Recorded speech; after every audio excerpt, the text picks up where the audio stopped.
Advocate विकास बराला जी, बहुत बहुत अभिनंदन। आप पहले दर्शक जुड़े हैं और आपके बाद में अब कतारबद्धता बढ़ती जा रही है। सुखदेव स्योरान जी,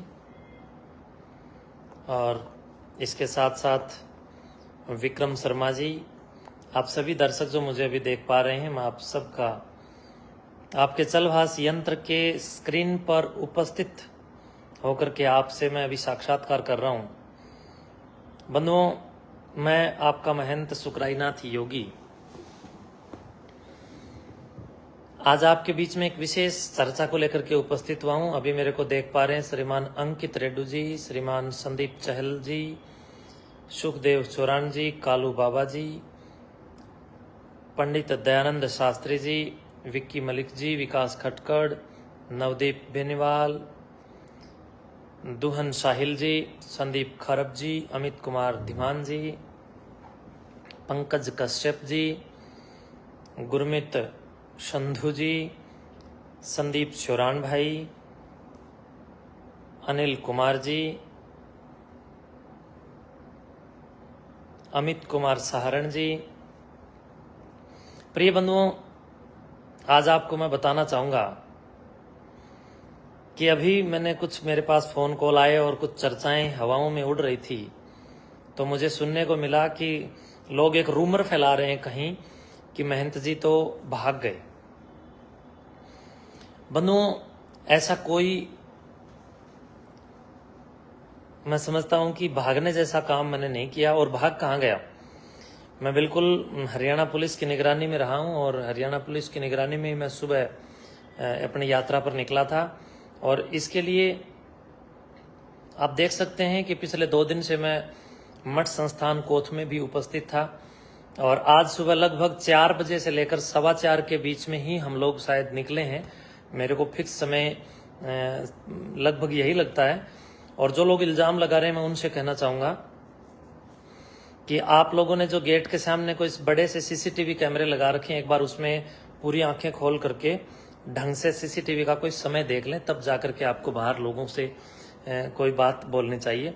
तो इसलिए आप लोगों से भी मैं कहूंगा कि रूमर ना फैलाएं, कोई अफवाहें ना फैलाएं, क्योंकि अफवाहें समाज के लिए विनाशक होती हैं।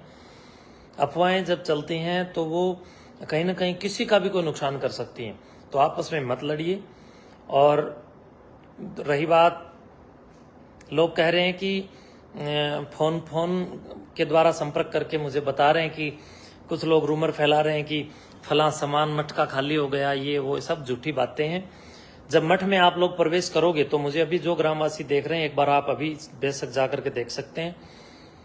अभी भी अगर आप जाकर के देखेंगे तो मठ का जो मुख्य द्वार है, मुख्य द्वार के ऊपर एक कमरा है जो पुराने समय का है।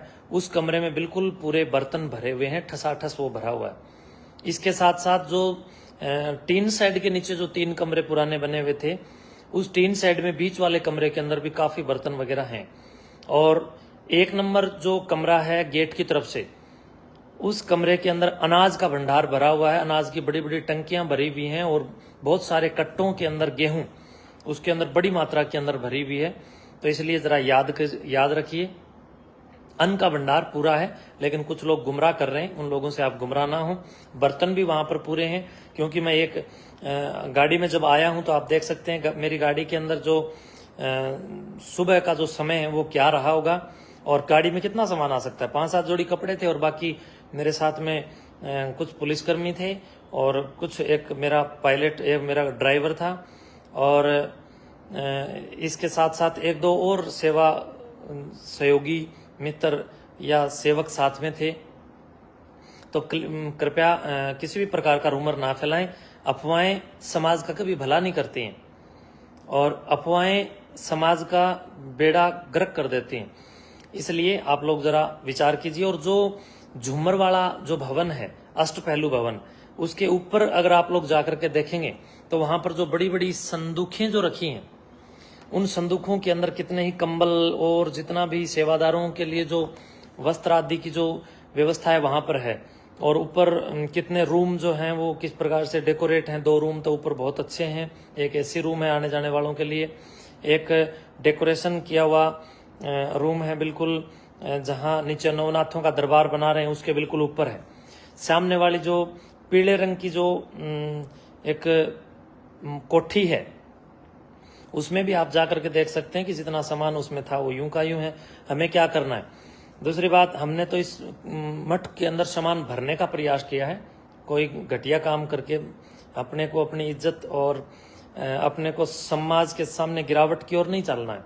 तो इसलिए हमने कोई भी किसी भी प्रकार का एक तिनके का भी वहां से कोई स्वार्थ सिद्धि नहीं। हाँ, मेरी जो पुस्तकें थी वो पुस्तकें जरूर मैंने अपनी गाड़ी में कुछ रखी हैं, काफ़ी पुस्तकें थी मेरी, और पुस्तकों को ही मैं मेरे साथ में मेरे पास हैं वो।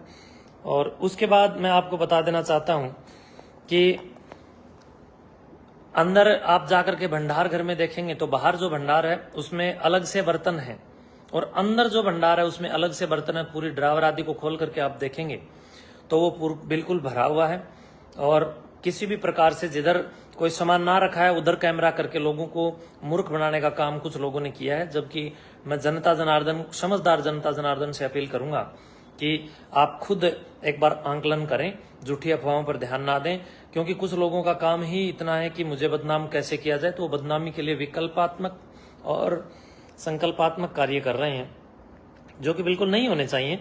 क्योंकि ये लड़ाई जो थी, ये लड़ाई जब तक मेरे साथ चल रही थी तो मैं लड़ रहा था, लेकिन जब लोग आपस में लड़ने लग गए, उग्र और एक दूसरे के खिलाफ उकसाने वाली टिप्पणियां करने लग गए, तब मैंने ये विचार किया कि आपस में लोगों को लड़ा के नहीं मारना है।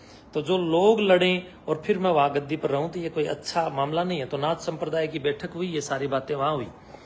उसके बाद मैं आपको बता देना चाहता हूं कि हमें कदाचित इतना नहीं गिरना चाहिए कि किसी को गिराने में हम इतने गिर जाएं कि गिरने का स्तर ही माइनस में चला जाए। तो कहीं ना कहीं कुछ लोगों के द्वारा ये मिस्टेक हुई है, उन लोगों ने ये गलतियां की हैं, लेकिन मैं समझता हूं कि उनकी गलतियों का खामियाजा आम समाज क्यों भुगते और आम जनता क्यों लड़ करके मरे। तो इसलिए आम जनता को बचाने के लिए भी ये फैसला बहुत जरूरी था।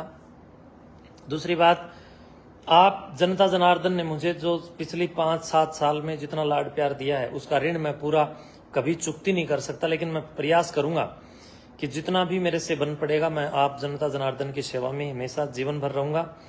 और एक योगी होने के नाते अपना पूरा कर्तव्य और पूर्ण कर्तव्य निष्ठता के साथ आप लोगों के साथ समर्पित भाव के साथ मैं आगे भी इसी प्रकार पूरे हरियाणा और आसपास के प्रदेशों में क्रांति की तेजस्विता को प्रकाशित करने के लिए पुलकित बुद्धि के साथ आगे बढ़ूंगा।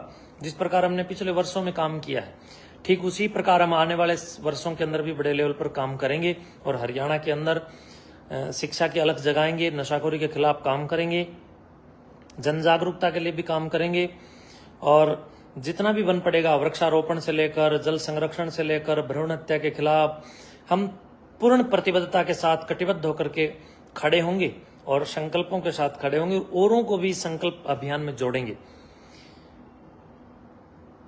दूसरी बात, जो लोग कुछ बोल रहे हैं कि भी सामान ले गए, कोई सामान नहीं ले जाया गया, सब झूठी बातें हैं। और जो लोग सामान की बात कर रहे हैं वो एक तरफ तो कह रहे हैं हम 7 साल में आ जाए हैं, एक तरफ बोल रहे हैं कि हम सामान ले गए। तो इस प्रकार की फालतू बातें ना करें, क्योंकि जब आप 7 साल में आए नहीं तो आपको क्या पता वहां क्या सामान था या क्या नहीं था। बर्तन वहां पर फुल है, पूरे कमरे वहां पर बर्तनों के भरे हुए हैं। बिल्कुल मुख्य द्वार के ऊपर वाला कक्ष बिल्कुल भरा हुआ है, लगभग 500, 700, 400 तो बाल्टियां होंगी वहां पर। और हर बार भंडारे में जितना नया बर्तन खरीदा जाता है, फिर वो भंडारे में काफी बर्तन इधर उधर हो भी जाते हैं, लेकिन फिर भी हम लोग हर बार भंडारे में नए बर्तन खरीदते रहे।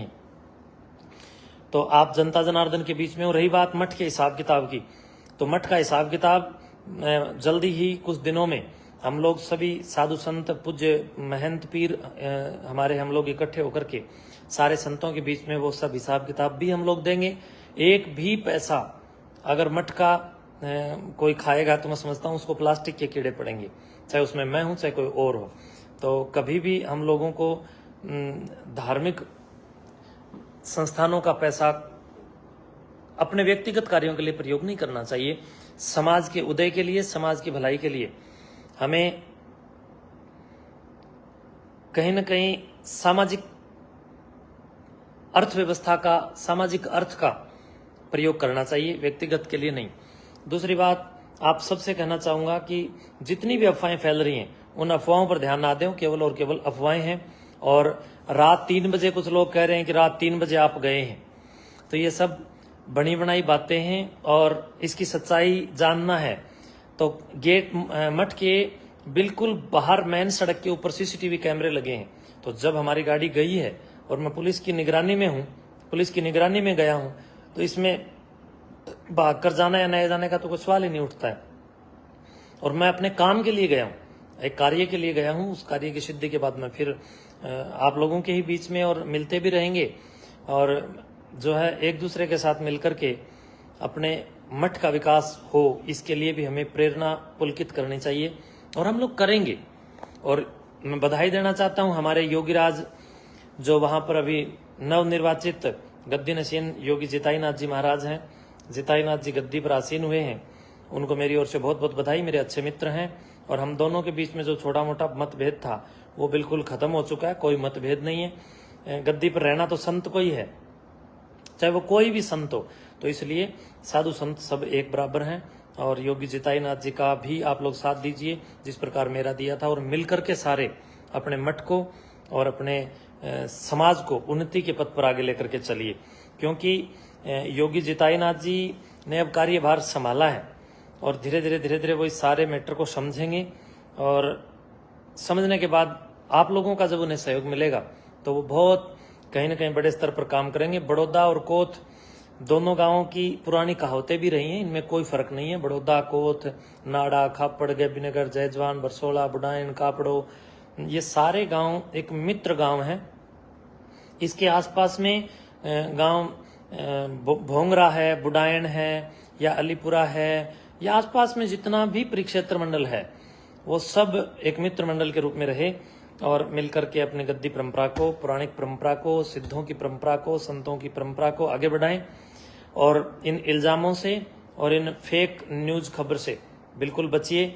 रही बात मेरे अंदर लगे हुए सीसीटीवी के डीवीआर की, उसमें हमारा रिकॉर्ड है। कल को कोई घटना ना घटे, कल को कोई इल्जाम ना लगे, उसके लिए वो रिकॉर्ड हमें सुरक्षित रखना होता है। वो रिकॉर्ड हमने सुरक्षित रखा है, और क्योंकि उसमें पिछले 1 महीने का या 1.5-2 महीने का जितना उसकी वो क्षमता जो रही होगी, उस पूरी क्षमता का वीडियो क्लिप उसके अंदर जो लाइव रहा है वो सेव है, तो वो हमने सेफ उसको रखा हुआ है। और ये सब फालतू बातें हैं कि कोई किसी भी प्रकार का वहां से कोई सामान उठाया, कुछ नहीं। तो इसलिए भाईचारे को बनाए रखें, मिलकर के रहें, एक रहें, नेक रहें, और अपने मन मस्तिष्क की शुद्धता को रखें। और जितनी भी ये जो रूमर जो चल रहा है इससे आप बचें, और गौओं की सेवा करें, खूब करें, और मन लगा करके करें, और जितना भी हो सकता है अच्छा करें, सेवा करें। हम लोग आने वाले समय के अंदर फिर बड़े स्तर पर काम करेंगे, मिलकर के हम सब काम करेंगे, तभी अपना हरियाणा नंबर 1 बनेगा, आगे बढ़ेगा। और एक दूसरे को गाली देना या किसी को छोटे शब्द से अलंकृत करना एक छोटी सी बुद्धि का, एक अल्प सोच का, एक टूटी हुई या कहीं ना कहीं विकृत बुद्धि का प्रतीक होता है। लेकिन किसी को सम्मान देना एक बहुत बड़ी बात है। इसलिए मैं आप सबको सम्मान दे रहा हूं, जितने भी हैं और जितने हमारे साधु हैं उनको भी। और मैं समझता हूँ दूसरे को सम्मान इज्जतदार आदमी दे सकता है, क्योंकि जिसकी खुद के पास जिसकी इज्जत नहीं हो, दूसरे को क्या इज्जत देगा। इसलिए हमें एक दूसरे को गाली गलौज नहीं करना चाहिए। क्यों? क्योंकि अगर आप गाली दे रहे हो तो आपकी इज्जत भी शून्य है, तो आप दूसरे की इज्जत के साथ खिलवाड़ करने का प्रयास कर रहे हैं। इस प्रकार की भरसक प्रयासकता कहीं न कहीं रुग्णवादिता को स्पष्ट करती है, और समाज के अंदर एक बहुत ही निचले स्तर की सोच का उन्माद पैदा करती है। तो आपस में गाली गलौज देकर के एक दूसरे के जाने दुश्मन ना बने, बल्कि एक दूसरे के साथ अच्छा बोलें और अच्छा व्यवहार करें। और उसके बाद भी अगर कोई नहीं मानता है तो कानूनी परिक्षेत्र में आप जाएं, कानूनी प्रक्रिया हमारे पास है, तो कानूनी कार्रवाई उस पर की जाए। और इन्हीं शब्दों के साथ मैं अपनी वाणी को विराम देते हुए आप सबको बताना चाहूंगा कि मैं अपने कार्य से मठ से बाहर गया हुआ हूँ। हमारे मित्र, हमारे योगी जो अभी नवनिर्वाचित पीठ पर हुए हैं, तो मैं उनको एक बार पुनः बधाई भी देता हूं, और आप सबसे शांति की अपील करता हूं कि कृपया शांति बनाए रखें, एक दूसरे को भड़काएं मत। आपस में भड़काओगे तो आपस में नुकसान होगा। एक दूसरे के खिलाफ भड़काना बंद करो और एक दूसरे को गले लगाना शुरू करो, मिलकर के अपना भाईचारा बढ़ाओ, और जो भी आगे होगा वो भी अच्छा होगा। जो हुआ है वो भी अच्छा हुआ है, जो पीछे हुआ वो भी अच्छा हुआ। तो ये गीता का ही एक ज्ञान है। तो इसलिए मैं समझता हूं कि योगेश्वर श्री कृष्ण के इस महान चरित्र को भी हमें अपनाना चाहिए और गीता जैसे शास्त्रों का भी अध्ययन स्वाध्याय करना चाहिए। धन्यवाद।